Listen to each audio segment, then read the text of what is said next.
Sea alabado Jesucristo y María su Santísima Madre. Bienvenidos a Conservando la Fe. Este es el tercer episodio de una serie de videos que he titulado La crisis actual de la Iglesia anunciada en la Escritura. Si no han visto los dos videos anteriores, les sugiero que primero los vean para que puedan llevar la secuencia de este tema tan importante, sobre todo para nosotros que nos toca vivir en este tiempo histórico. Dios ha querido traernos a la existencia en este tiempo que está anunciado en la Escritura. La Iglesia atraviesa por una de sus peores crisis que ha vivido en sus 2000 años de historia. Pero nada sucede por casualidad en el plan de Dios.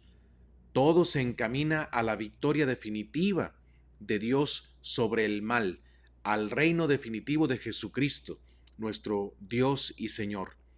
Es muy importante que podamos comprender lo que está pasando en nuestro tiempo dentro de la Iglesia a la luz de las Escrituras, para que también podamos saber cuál es la respuesta que Dios espera de cada uno de nosotros que nos toca vivir bajo estas circunstancias. Antes de pasar al tema de hoy, quisiera pedirles que me ayuden a seguir haciendo este apostolado. Hay una forma muy sencilla como me pueden ayudar, suscribiéndose a este canal si no lo han hecho, dándole like a este video y compartiéndolo con sus amigos y familiares para que este mensaje pueda llegar a más personas.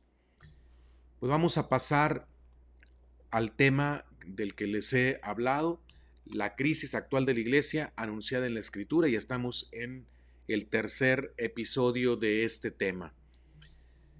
Tengo aquí en la pantalla un documento en el que estoy presentando citas bíblicas para que podamos reflexionar en lo que la palabra de Dios nos dice, para que tomemos la luz de la palabra de Dios y nos ayude a iluminar esta oscuridad en la que estamos viviendo. El aumento del mal provocará una persecución cada vez más generalizada y cruel contra los cristianos. Esto está anunciado en las Escrituras.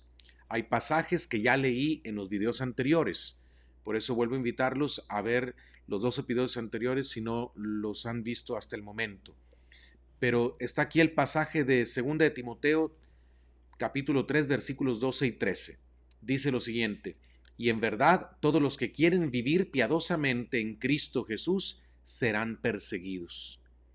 Todos los que quieren vivir piadosamente, quiere decir, todos los que quieran ser auténticos cristianos, no católicos light, no los católicos de dientes para afuera, los católicos de nombre nada más.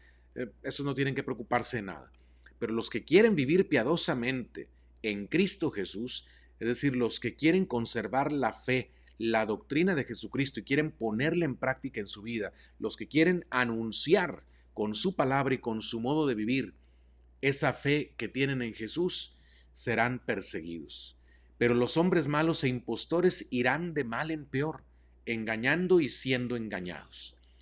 Por un lado, habrá quienes permanezcan firmes en la fe, pero esos van a ser perseguidos. No va a ser fácil la vida para ellos, para los auténticos cristianos. Por otro lado, los que van por el camino del mal irán de mal en peor, engañando a otros y siendo engañados. Así es que si la humanidad ha estado dividida en dos bandos desde que Cristo vino, y estas no son palabras mías o pensamientos míos, Jesucristo dijo: no piensen que he venido a traer la paz, sino la división, porque el mundo se ha dividido entre aquellos que reconocen a Cristo como Rey y Señor y quieren que reine en este mundo, y aquellos que se resisten a reconocer a Cristo, aunque de palabra lo reconozcan, aunque emocionalmente tengan cariño por Jesús, pero se resisten de todos modos a que Cristo reine en sus vidas y a que Cristo reine en este mundo. Esa división se hará cada vez más clara conforme se acerque el retorno de Cristo. Los cristianos piadosos, los auténticos cristianos, serán perseguidos y los malos irán de mal en peor. En el Evangelio de Mateo, capítulo 24, versículo 9, dice lo siguiente: entonces los entregarán a la tribulación y los matarán, y serán odiados de todas las naciones por causa de mi nombre. Odiados de todas las naciones. A lo largo de la historia de la Iglesia ha habido persecución contra los cristianos, pero no tanto una persecución general. Se dice que los primeros 3 siglos de la Iglesia pasaron bajo persecución, y es verdad, pero realmente las persecuciones en los primeros 3 siglos de historia del cristianismo no fueron generales o no fueron igual de cruentas en todo el Imperio Romano. Había regiones donde, dependiendo de los gobernantes, dependiendo del número de cristianos que había en la región, donde la persecución era más cruenta, más salvaje, más descarada contra los cristianos. Había otras áreas del imperio en las que los cristianos eran la mayoría, o los líderes, las autoridades civiles que tenían que perseguirlos, no aplicaban estrictamente los decretos del emperador. Pero podemos decir, en general, la iglesia fue perseguida durante los primeros 3 siglos de su existencia. Después de aquella época, la iglesia ha sido perseguida, pero sobre todo la persecución ha sido como regional. En diferentes zonas y en diferentes momentos de la historia, a través del paso de los siglos, los cristianos han sido perseguidos al punto de que se les condena a muerte. Pero lo que la Escritura nos dice es que cuando se acerque el retorno de Cristo, habrá una persecución general a nivel mundial contra los cristianos y se les perseguirá para matarlos. Así dice el Señor. Estas son palabras de Jesús, las que acabo de leer. Entonces los entregarán a la tribulación y los matarán, y serán odiados de todas las naciones por causa de mi nombre.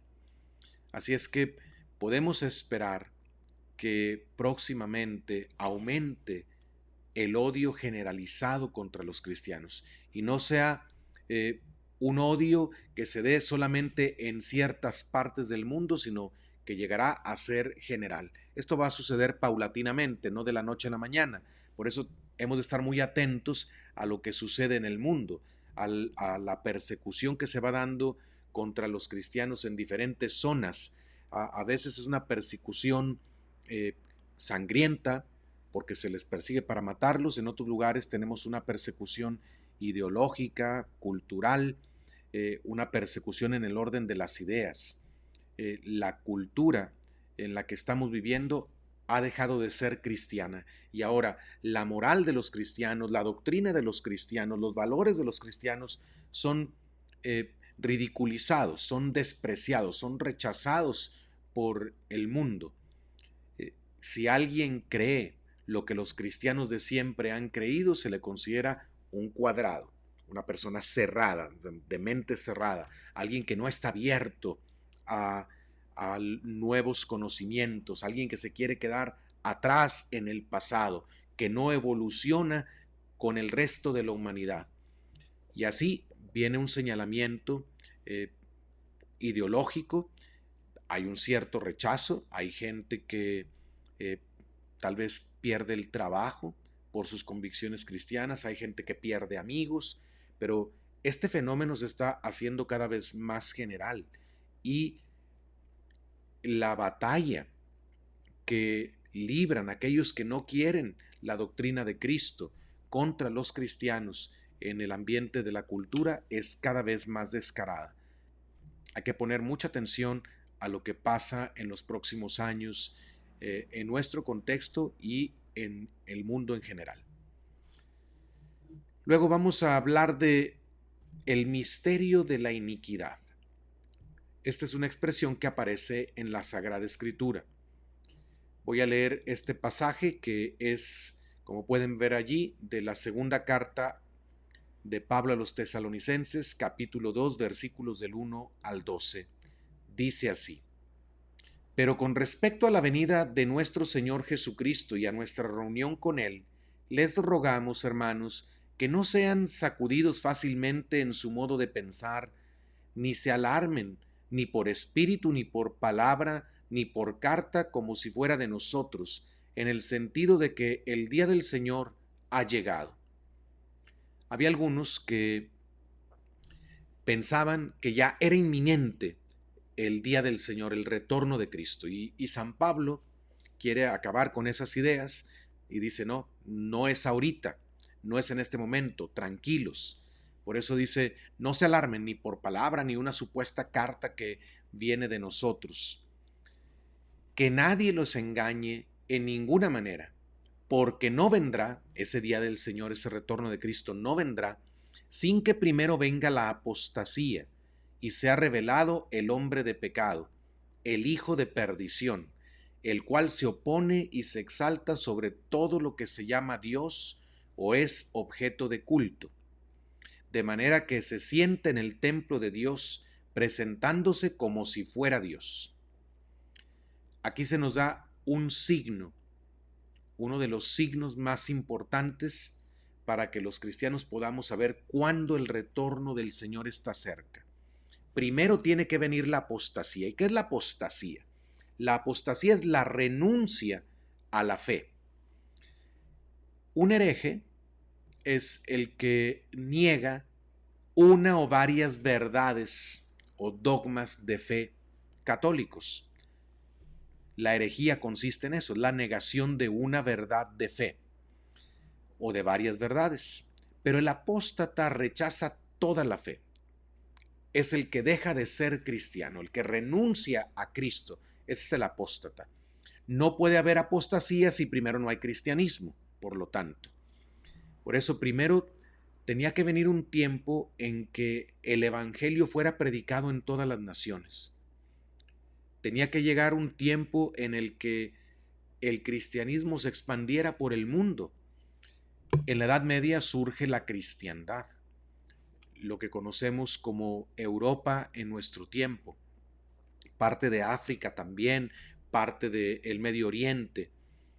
La cristiandad era el conjunto de las naciones cristianas, cada una respetando su cultura, conservando su cultura, su lengua, sus costumbres, pero todos unidos en una misma fe. Y de la cristiandad, después ya, aunque después por muchas circunstancias históricas, esta cristiandad se fue desmoronando, esta unidad que había entre los reyes católicos se fue acabando. Sin embargo, la fe permaneció y desde Europa se evangelizaron los demás continentes. Hubo muchos santos misioneros que dejaron sus tierras para ir a países lejanos y anunciar el Evangelio de Jesucristo. Hubo un tiempo de expansión de la fe, pero luego tiene que llegar la apostasía. Tiene que venir un proceso a la inversa, una descristianización de las naciones que antes eran cristianas. Esa apostasía precederá la llegada de este hombre de la iniquidad, del que habla San Pablo, de este hijo de la perdición, el cual se opone y exalta sobre todo lo que se llama Dios o es objeto de culto, de manera que se sienta en el templo de Dios presentándose como si fuera Dios. En las escrituras se habla de este personaje y en la tradición católica se le conoce como el anticristo. Muchos padres de la iglesia y santos han comentado estos pasajes de la escritura referidos al hijo de la perdición, al hombre de la iniquidad, al anticristo, y muchos lo han interpretado como que vendrá un anticristo personal, es decir, se refiere no nada más a una manera de pensar, sino se refiere a una persona específica que vendrá hacia el final de la historia antes del retorno de Cristo y tendrá poder sobre todas las naciones. No es el tema que estamos tratando en este video. Si Dios quiere, en algún futuro próximo podré hacer un video para explicar este tema del anticristo. Lo que me interesa ahorita es que pongamos atención en que tiene que venir la apostasía, la pérdida de la fe, la renuncia a la fe de los que ya creen, de los que aceptaron a Cristo. Ellos son los que tienen que apostatar. No apostatan los paganos, los que nunca han sido cristianos, sino los cristianos que dejan de serlo. Y la apostasía, en sentido estricto, pues se refiere a una renuncia formal. Cuando alguien dice, yo era cristiano, yo era católico, y ya no quiero más ser un cristiano, renuncio a Cristo. Hay gente que en algunos lugares del mundo han querido o han acudido a la parroquia donde fueron bautizados para pedir que borren sus nombres de allí, de esos libros, porque ellos ya no quieren nada que ver con la iglesia y con Cristo y con el cristianismo. Pero hay otro tipo de apostasía que no es formal, es decir, no es explícita en el sentido de que se diga con las palabras, ya no soy más un cristiano. Hay una apostasía práctica. Esa es muy peligrosa porque esta, creo yo, es la que está afectando más nuestros países latinoamericanos. Los católicos de hoy están dejando de ser católicos porque están dejando de practicar su religión. Hoy muchos se describen así: soy católico no practicante. ¿Qué significa católico no practicante? En realidad es una contradicción.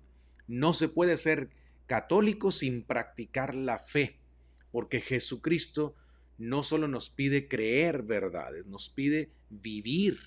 Él dijo, el que escucha mis palabras y no las pone en práctica, se parece al que construye su casa sobre arena. Cuando vengan las corrientes, se van a llevar esa casa. Así es que el que dice soy católico pero no practico, en realidad no es un católico, es un falso católico, un pseudo católico. Y este tipo de personas están siendo cada vez más numerosas. Cada vez son más los que se llaman católicos, pero no practican su fe, ni siquiera la conocen. Ahora, no estoy juzgando a estas personas, quiero que quede muy claro esto, estoy describiendo un hecho.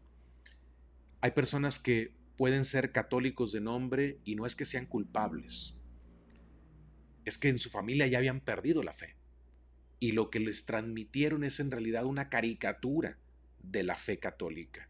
Les hicieron creer que son católicos, pero en realidad no les enseñaron la fe. A lo mejor los llevaron a bautizar, los llevaron a hacer la primera comunión, los metieron en el catecismo para que recibieran la confirmación, tienen los sacramentos y entonces sacramentalmente están unidos a la iglesia, son parte de la iglesia, son parte del cuerpo místico de Cristo porque están bautizados, pero son miembros muertos porque no son efectivos, porque no viven en estado de gracia, porque nunca conocieron la fe, porque nadie los instruyó. Hay otro grupo de gente que sí recibió catequesis, que sí recibió formación, que recibió ejemplo de sus padres y ha renunciado a practicar su fe. No dicen formalmente, ya no soy católico, pero en realidad la religión ya no les importa. En su vida ordinaria viven como si no creyeran en nada, como si fueran paganos. Cuando tienen que tomar decisiones importantes para su vida, no les importan los mandamientos. Los mandamientos no son una referencia para ellos. La doctrina de Cristo no es una referencia tampoco, no es una luz que los ilumine para tomar las decisiones. Simplemente piensan, ¿qué quiero? ¿Qué me agrada más? ¿Qué deseo yo? ¿Qué futuro quiero tener yo? Pero no se preguntan qué quiere Dios de mí, porque ya no les importa. Entonces, culpablemente o sin culpa personal, está aumentando este fenómeno de la apostasía práctica. Gente que se dice católica, pero que no practica su fe, o no la conoce y por lo tanto no la puede vivir, o la conoció en un momento de su vida, cuando era niño, cuando era joven, y luego decidió simplemente dejar de practicar. Esta apostasía es un fenómeno que va a preparar el terreno para la llegada del anticristo, porque el anticristo es precisamente lo que expresa la palabra, alguien que viene contra Cristo, que quiere establecer todo lo contrario a lo que Cristo quiso establecer en el mundo, todo lo contrario al reino de Dios. Será contrario a la doctrina de Cristo, a los mandamientos de Cristo, será contrario a la iglesia de Cristo, pero tendrá un poder para engañar. esa oposición del anticristo respecto de Cristo y de su iglesia no será tan clara al principio. No voy a meterme en ese tema del anticristo. Estoy diciendo estas cosas porque para que pueda llegar una persona así que confunda a tanta gente, al que muchos van a seguir, tiene que haber primero el mundo en general, el mundo cristiano tiene que haber perdido la fe. Muchos tendrán que haber abandonado la fe.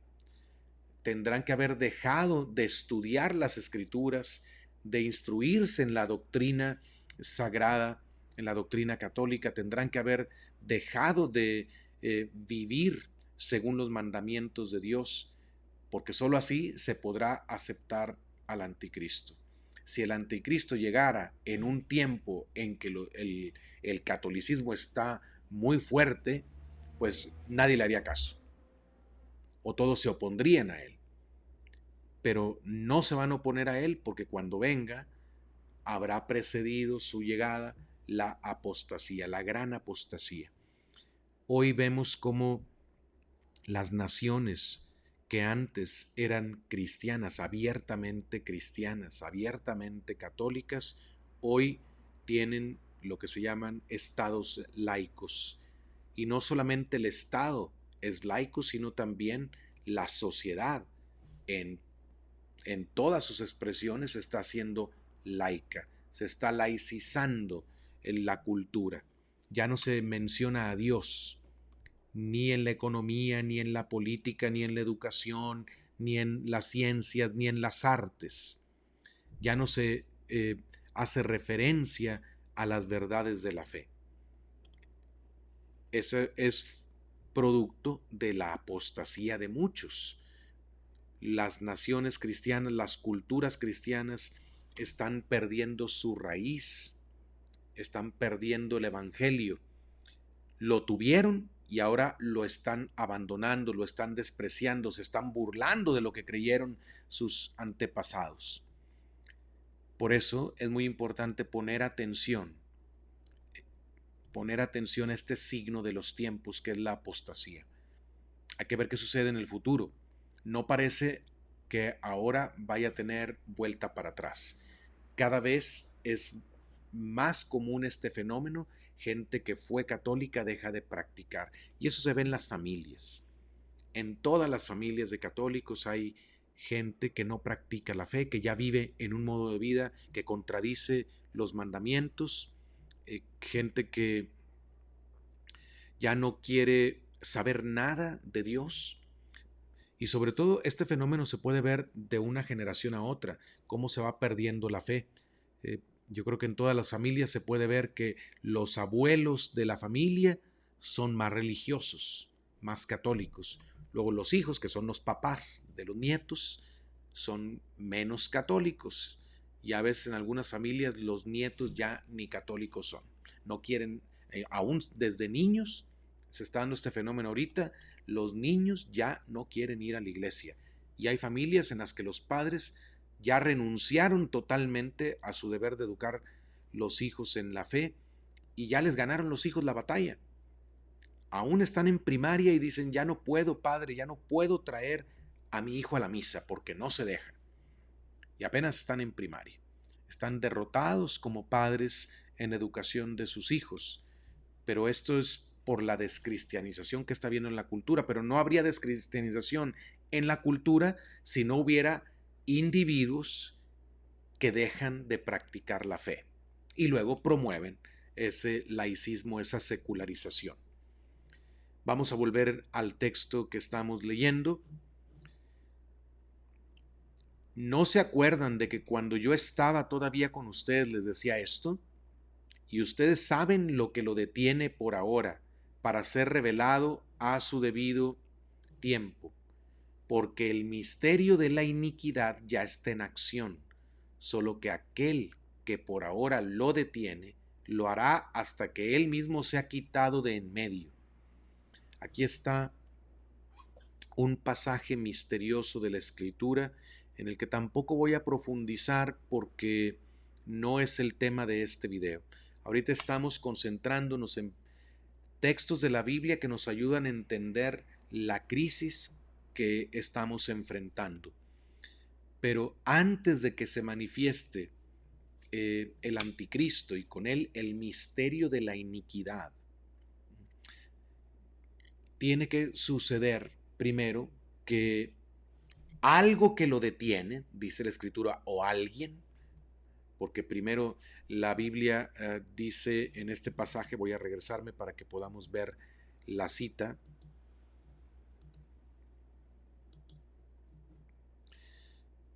Vemos en el penúltimo renglón, dice, y ustedes saben lo que lo detiene, saben lo que lo detiene, está en neutro, es algo que lo detiene.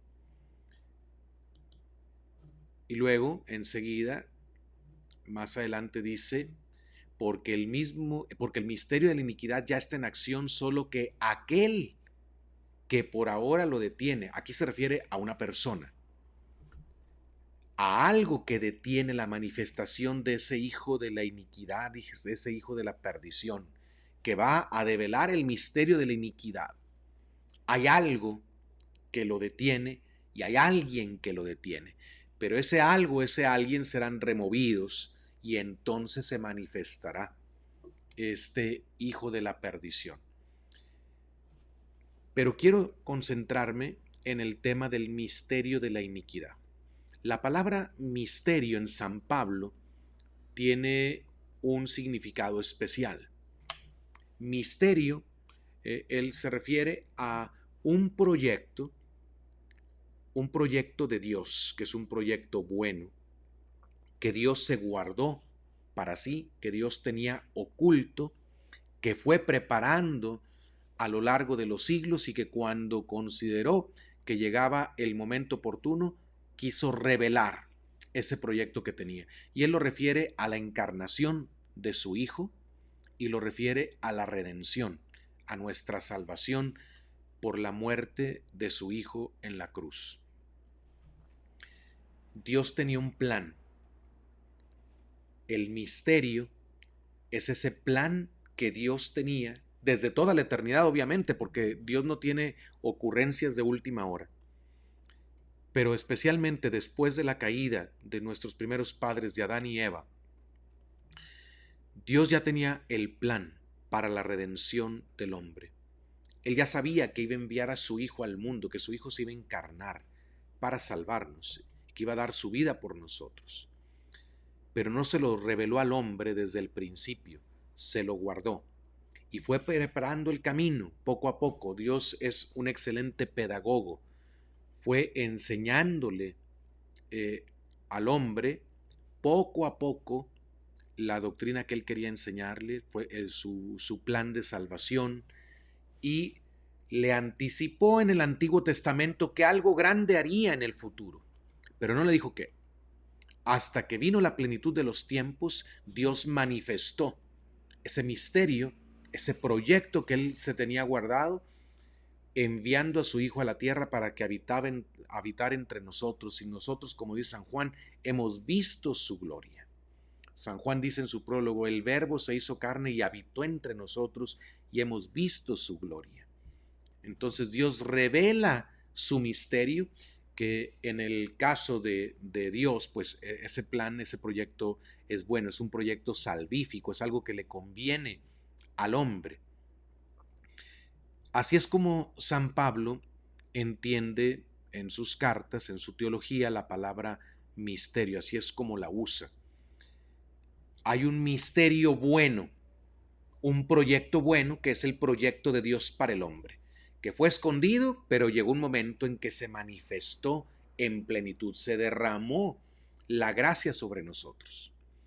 Ahora, si San Pablo entiende así la palabra misterio, pues es de preocuparse que use también esa palabra para hablar de misterio de la iniquidad. El misterio de la iniquidad ya está en acción. ¿Qué significa esto? Que también hay un plan oscuro. Este no es de Dios, aunque Dios lo permite, Dios lo conoce. A Dios no se le escapa nada. Nadie puede guardarle secretos a Dios, ni el mismo demonio. Pero hay un misterio de iniquidad que está en acción. Hay un proyecto de las tinieblas. Hay un proyecto malvado.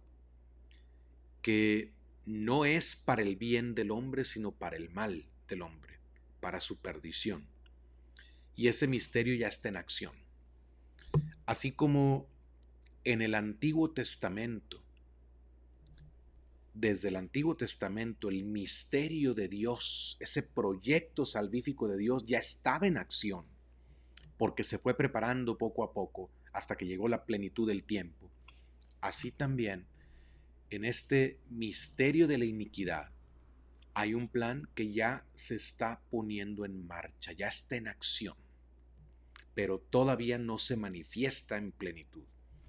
Cuando se manifieste, vendrá los días más dolorosos en la historia de la humanidad, los días más catastróficos, los días de más sufrimiento y también la mayor maldad que la humanidad haya experimentado jamás. Pero todavía no llega ese momento. Ahorita está en acción.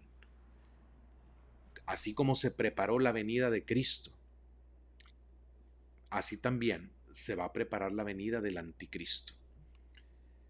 Entonces, si nos espanta la maldad que vemos ya en el mundo, pues tengo que decirles que no hemos visto nada comparado con lo que se va a manifestar después. Así como lo que vieron los profetas del Antiguo Testamento no se compara con lo que vieron los apóstoles de Cristo cuando lo tuvieron enfrente viviendo con ellos, cuando el Verbo de Dios hecho carne estaba viviendo entre ellos, así tampoco se compara la preparación de este misterio de la iniquidad a la revelación del misterio de la iniquidad.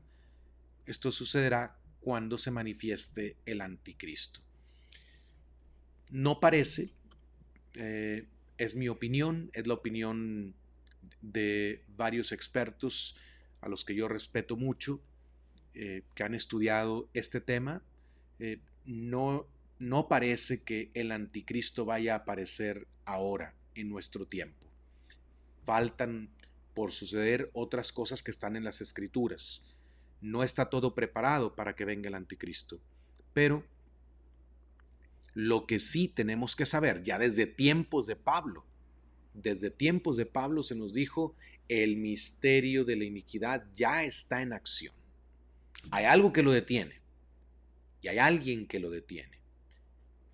¿Quién será? Hay muchas hipótesis. Vuelvo a decir, no me voy a meter en ese tema ahorita. Lo que quiero enfatizar es que hay un plan oscuro que se está fraguando, que se está llevando a cabo escondidas y que se manifestará cuando llegue ese momento, con la aparición del Hijo de la Perdición, del Anticristo, y entonces se revelará el misterio de la iniquidad. O sea, la maldad que se ha venido haciendo a escondidas se hará abiertamente, en un grado en el que no nos imaginamos ahorita. Pero eso va a suceder gracias a la apostasía de los cristianos. Ese es el punto en el que quiero yo hacer énfasis. El misterio de la iniquidad avanza porque los cristianos estamos perdiendo la fe, porque no estamos haciendo católicos light, porque no estamos combatiendo por Cristo, porque estamos cediéndole terreno al enemigo y no estamos tratando de recuperar el terreno perdido, porque nos hemos hecho cobardes, flojos, sin fe, sin amor, porque nos estamos enfriando en el amor. Por eso avanza el misterio de la iniquidad. Entonces, no es nada más por culpa de los que lo promueven, es por culpa de los que no se oponen o no nos oponemos al mal, por culpa de los que vemos el mal y nos cruzamos de brazos o pensamos que eso es algo que Dios tiene que resolver, eso no me toca, no hay nada que yo pueda hacer y simplemente dejamos que el mal avance. Pues no. Cada uno de nosotros es un soldado de Cristo y cada soldado en la batalla tiene su lugar específico en el que le toca combatir. Y si el soldado hace lo que tiene que hacer en ese lugar específico en que le toca combatir, entonces está ayudando a que todo su ejército gane la batalla. Pero si un soldado por miedoso, por irresponsable, porque no se entrenó bien, no realiza la función que le toca, entonces eso es en perjuicio de todo su ejército.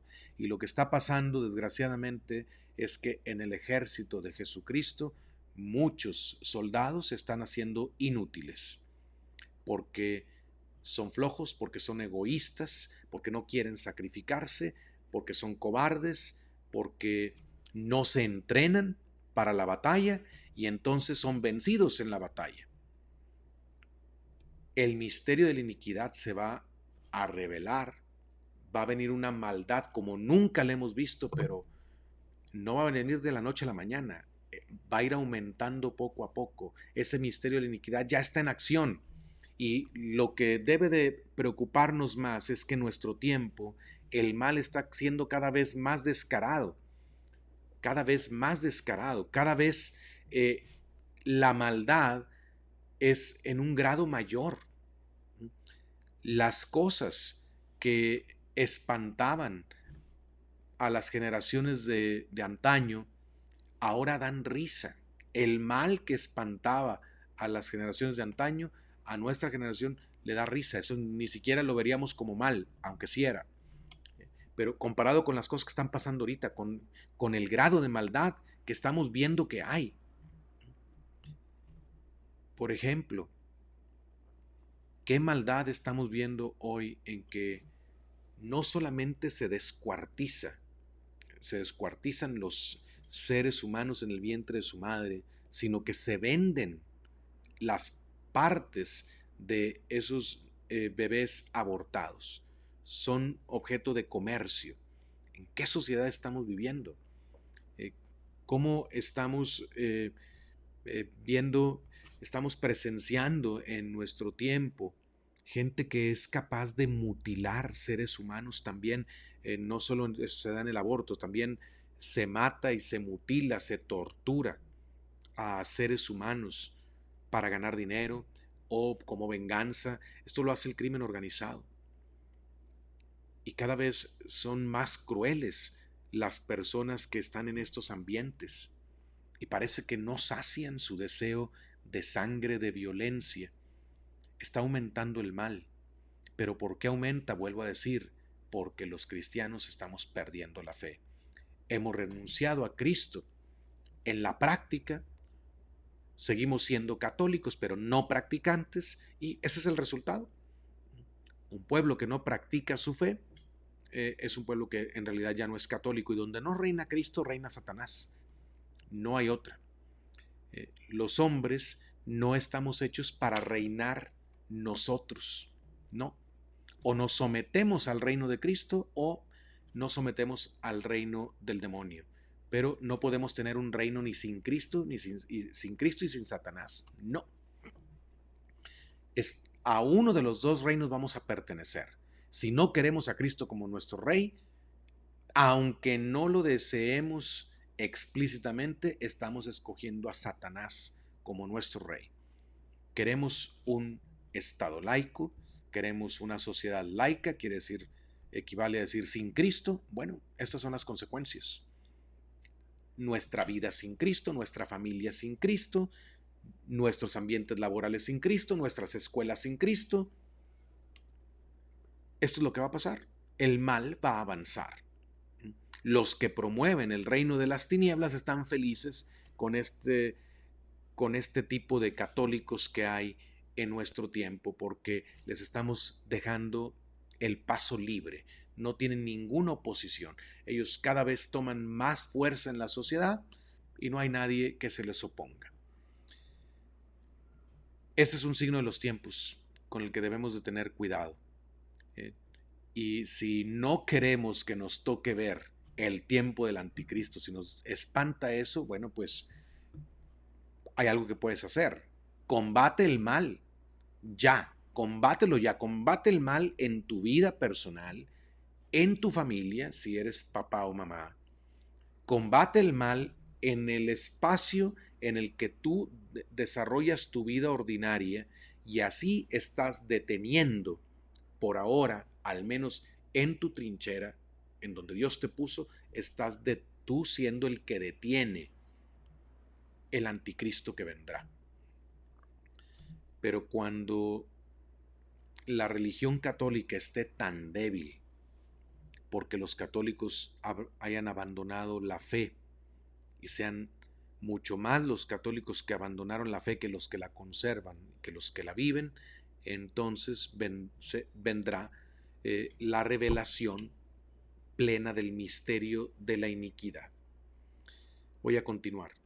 Y entonces será revelado ese inicuo, a quien el Señor matará con el espíritu de su boca y destruirá con el resplandor de su venida. Inicuo cuya venida es conforme a la actividad de Satanás, con todo poder y señales y prodigios mentirosos y con todo engaño de iniquidad para los que se pierden, porque no recibieron el amor de la verdad para ser salvos. Por esto Dios les enviará un poder engañoso para que crean en la mentira, a fin de que sean juzgados todos los que no creyeron en la verdad, sino que se complacieron en la iniquidad. Bueno, atención. Esto que acabo de leer es muy importante, porque aquí se nos dice cómo es que el mal va a avanzar. A través del engaño, a través de la mentira, corrompiendo la razón humana. Estamos viviendo en un tiempo de confusión, en el que la gente no es capaz de descubrir la verdad, de discernir entre la verdad y el error, entre lo que es verdadero y lo que es falso. Estamos perdiendo esa capacidad. Estamos en un tiempo en el que se afirma, contra toda evidencia, se afirma lo falso. Se defiende lo falso, se defiende la mentira. Como la ideología de género. La ideología de género defiende lo falso. Por decir, hoy se habla de que hay gente que puede cambiar de sexo. Esto es una falsedad. Una cirugía en una parte del cuerpo, esto lo sabe cualquiera que sepa ABC de biología. Una cirugía en una parte del cuerpo no cambia el sexo de la persona. Por eso el transexual realmente no existe. No existe. Existe un varón que se ha mutilado sus genitales masculinos. O existe una mujer que se ha mutilado parte de su cuerpo para parecer varón, pero el cambio de sexo requeriría que se cambiaran los cromosomas sexuales de todas las células del cuerpo. Esto cualquiera que sabe biología básica puede entender lo que estoy diciendo. Tenemos 46 cromosomas en nuestras células y de esos 46, 2 son cromosomas sexuales. Entonces, si tenemos X y Y, somos varones. Quien tiene XX es mujer. Y esa información genética está en todas las células de nuestro cuerpo. De manera que alguien que es varón en todas las células de su cuerpo, como alguien que es mujer en todas las células de su cuerpo. Mutilarse un órgano de su cuerpo, una parte de su cuerpo, no cambia el sexo de la persona. Sin embargo, hoy está de moda decir que alguien es transexual. Y eso es falso. Esto está contra la evidencia biológica. No se puede ser transexual, que no se puede cambiar de sexo. Es algo que está en todas nuestras células. Estamos en un tiempo en el que se afirman las mentiras, se defienden las mentiras, y esto es en perjuicio de las personas. Lo que nos hace bien es la verdad. Aun si la verdad no es agradable, nos hace bien. Por ejemplo, si una persona tiene una enfermedad, tiene cáncer, es mejor que sepa a que no sepa. Le hace bien saber que tiene cáncer. Y cuando el médico le tiene que decir esa noticia, se lo puede decir con mucho tacto. Se lo puede decir también animándola, dándole esperanza de que puede salir de esa enfermedad, pero se le tiene que decir. la verdad le hace bien a la persona. El error, lo falso, no nos hace bien. Lo falso siempre nos causa daño de alguna manera. Por decir, hay una verdad sobre los alimentos que hacen bien a nuestro cuerpo y hay alimentos que no le hacen bien a nuestro cuerpo. Si tenemos hábitos alimenticios que son en conformidad con la verdad, entonces nuestro cuerpo va a estar sano. Si tenemos hábitos alimenticios que contradicen la verdad sobre lo que es alimento y lo que no es alimento, entonces nuestro cuerpo se va a debilitar, se va a enfermar y hasta podemos llegar a perder años de vida. Hasta podemos vivir menos tiempo por una mala alimentación que no corresponde con la realidad, con la verdad.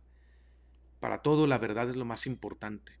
En toda situación humana, en todo problema humano, tenemos que saber qué es la verdad sobre el tema que estamos tratando y ajustarnos a la verdad, nos guste o no.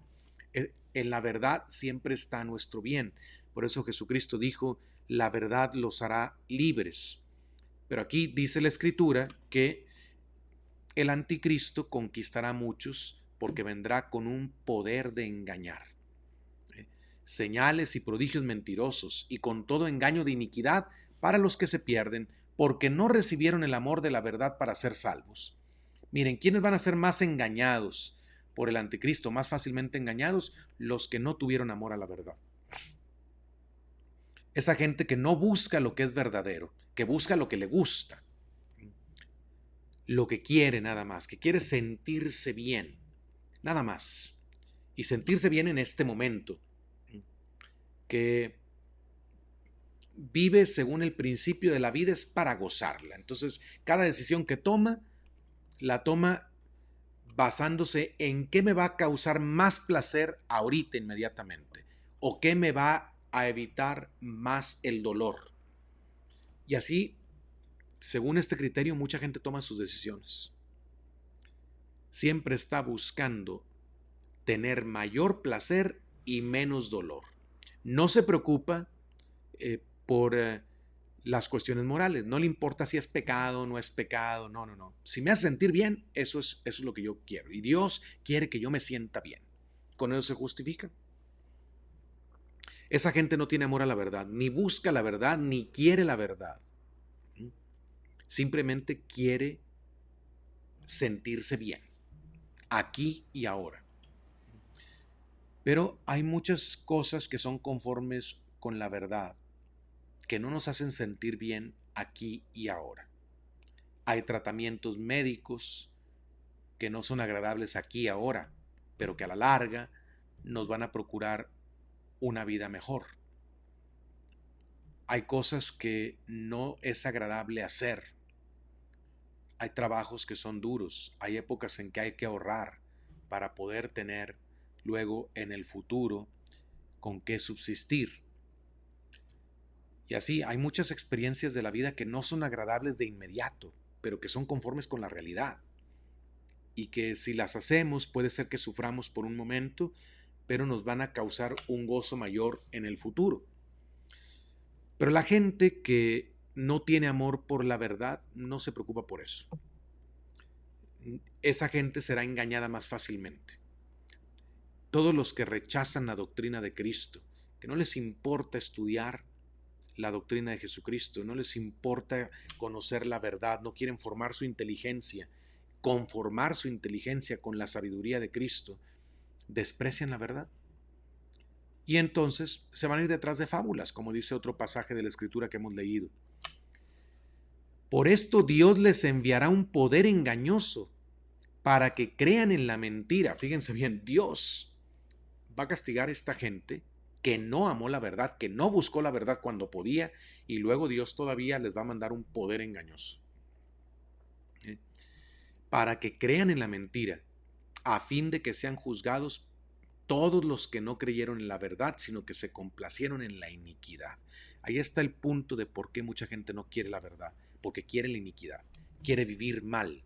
El que quiere vivir mal, el que quiere vivir en el pecado, obviamente no le interesa la verdad. porque la verdad solo le va a perturbar su conciencia, le va a causar conflicto interior. Por eso no quiere escuchar la verdad. Dice, yo así estoy bien, yo me siento bien, yo no tengo problema, los que tienen problemas son los otros. ¿Sí? No quiere saber nada de la verdad porque la verdad le incomoda. Pero a esos, a los que viven así, Dios les va a dar lo que pidieron. Dios les va a mandar un poder engañoso. No tuvieron amor por la verdad, Dios les va a mandar un poder engañoso para que crean en la mentira. Es decir, Dios va a hacer con ellos de esta manera, va a decirles, tú querías vivir en la mentira, pues ahora yo te concedo vivir en la mentira. Y yo mismo voy a impedir que puedas ver la verdad. Eso es terrible, hay que pedirle a Dios que nos libre de eso. Por eso tenemos que mostrar delante de Dios que somos buscadores de la verdad, que amamos la verdad más que a nosotros mismos, más que a nuestras propias convicciones. Y la verdad es Cristo. Él dijo, yo soy la verdad, yo soy el camino, la verdad y la vida. Cristo es la verdad. Los cristianos hemos recibido la verdad, por eso despreciar la verdad es despreciar a Cristo. El que no tiene amor a la verdad no tiene amor a Cristo. Y por eso se complace en la iniquidad. Y por eso vive en la mentira. Y por eso es engañado. Y será más engañado todavía. Hay que poner mucha atención, hermanos, a las ideologías que están engañando a la gente de nuestro tiempo. Hoy estamos llenos de ideologías por todos lados. El posmodernismo es una corriente de pensamiento que envuelve un montón de ideologías, porque hemos perdido el amor a la verdad. Y Dios está permitiendo que seamos engañados porque preferimos vivir según la iniquidad. Más adelante tenemos aquí, les he puesto esta expresión, el ataque del demonio a la iglesia. El demonio va a atacar la iglesia. Apocalipsis 12:17 dice, entonces el dragón se enfureció contra la mujer y salió para hacer la guerra contra el resto de la descendencia de ella, los que guardan los mandamientos de Dios y tienen el testimonio de Jesús. Esos son la descendencia de la mujer, ellos. Y dice aquí entonces que el dragón irá a perseguir a los que guardan los mandamientos de Dios y tienen el testimonio de Jesús. El demonio atacará la iglesia. No nos debe de espantar, lo ha hecho todo el tiempo. El demonio ha atacado la iglesia. Muchas veces la ha atacado desde fuera, últimamente la está atacando desde dentro, por gente que está dentro de la iglesia pero que sigue las inspiraciones de Satanás y desde adentro hacen sufrir la iglesia de Cristo, lastiman el cuerpo místico de Cristo. Con la muerte y resurrección de Cristo, el demonio ha sido ya derrotado. Esto es una certeza de nuestra fe. Cristo venció a Satanás. El demonio ya está vencido, ha sido vencido por Cristo. Sin embargo, la batalla continúa hasta el fin de la historia porque Dios quiere que cada hombre elija libremente amarlo y vivir eternamente con él. Aunque el demonio ya está vencido por Cristo, hay una batalla entre Satanás y el cuerpo místico de Cristo y los miembros de ese cuerpo místico que somos nosotros los que pertenecemos a la iglesia. Hay una batalla porque Dios nos hizo libres. Dios no quiere imponernos el cielo. Dios no quiere imponernos su reino ahorita.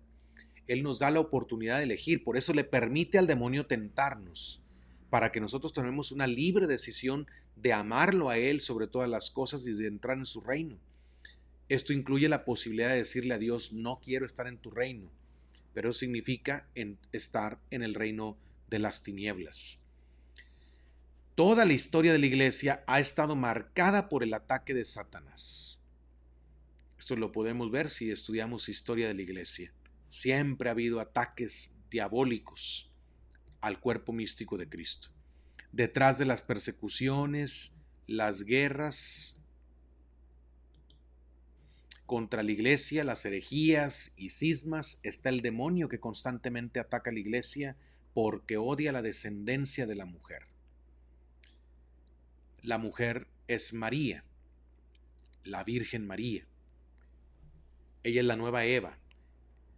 Eva en el Antiguo Testamento es la madre de todos los vivientes. María es la nueva Eva en el Nuevo Testamento y ella es la madre de todos los cristianos. Y el demonio ataca a los que son fieles hijos de esa mujer. El demonio odia a la mujer, pero a la mujer no le puede hacer nada. A María el demonio no le puede hacer nada, no la puede tocar. Al contrario, el demonio le tiene un miedo terrible a la Virgen María. Por eso en la liturgia tradicional se usa la expresión para referirse a la Virgen María, tu terribilis ut castrorum aces ordinata, tú terrible como ejército ordenado para la batalla. ¿En qué sentido María puede ser terrible? Terrible contra Satanás. Cuando Satanás ve a la Virgen María, él la ve como algo terrible, como si viniera un ejército contra él. Y nada más es una persona. El demonio le teme espantosamente a la Virgen María. A ella no le puede hacer nada, pero a sus hijos sí. A sus hijos es a los que va a perseguir. Y realmente Dios nos protege, y la Virgen María nos protege contra los ataques de Satanás. Pero Dios le ha permitido al demonio perseguir a los hijos de la mujer. Y entonces el demonio nos odia, como odia a nuestra Madre María. Nos odia a nosotros y quiere destruirnos. No tenemos que estar extrañados por ser atacados por Satanás. Tenemos todos los medios en la iglesia, todos los medios para vencer estos ataques malignos, pero los vamos a sufrir. Nos guste o no, seremos atacados por Satanás. No debemos tener miedo, no debemos desanimarnos, al contrario, hay que tener esperanza. Cristo ya venció al demonio, Él en su persona, yo soy un miembro de su cuerpo místico, Cristo tiene el poder para vencer al demonio en mí también, y me va a dar la fuerza y el poder para vencerlo.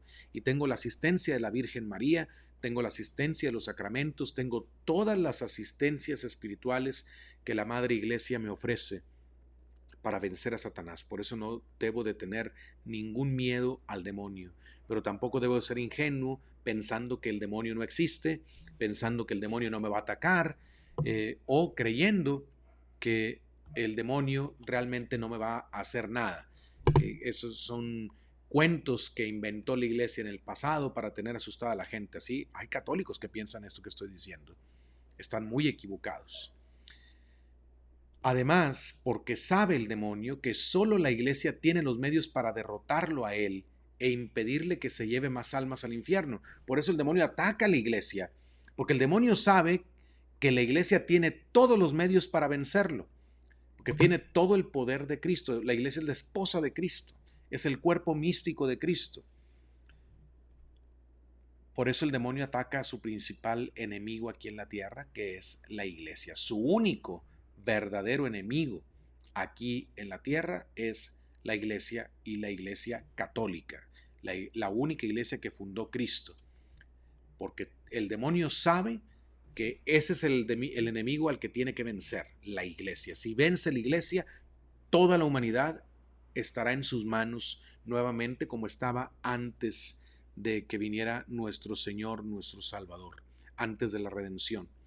Él quiere recuperar lo que perdió y por eso quiere destruir la iglesia. No lo va a hacer, sabemos que no lo va a hacer. Jesucristo dijo, las puertas del infierno no prevalecerán contra ella. Sin embargo, no dijo que el demonio no atacaría a la iglesia, no dijo que no le causaría grave daño. Lo ha hecho y seguirá haciéndolo. El demonio puede dañar la iglesia y sobre todo nos puede dañar porque no nos protegemos con las armas de Dios para vencerlo, para enfrentarlo. Porque estamos perdiendo la fe, el demonio está teniendo más poder también dentro de la iglesia. La Biblia dice que el ataque del demonio a los cristianos será más cruel e intenso en el tiempo breve e inmediato antes del retorno de Cristo, al que la tradición ha llamado los últimos tiempos. Eso lo sabemos también. Llegará una etapa de la historia, o estamos ya en esta etapa de los últimos tiempos, una etapa breve de la historia de la iglesia, pero muy intensa, en que el ataque diabólico será mucho mayor que en las épocas pasadas. Esos son los que se llaman los últimos tiempos, pero esto será tema de un próximo video. Pues bien, hermanos, hasta aquí vamos a dejar la reflexión de este episodio. Para aquellos que prefieran escuchar los audios en lugar de ver los videos en YouTube, a veces es más fácil hacerlo así. Hay la posibilidad, pueden encontrar Conservando la Fe en Spotify, en Apple y Google Podcasts, en Spreaker, y también pueden seguirnos en nuestra página de Facebook. Muchas gracias a todos, que Dios los bendiga y conserven su fe.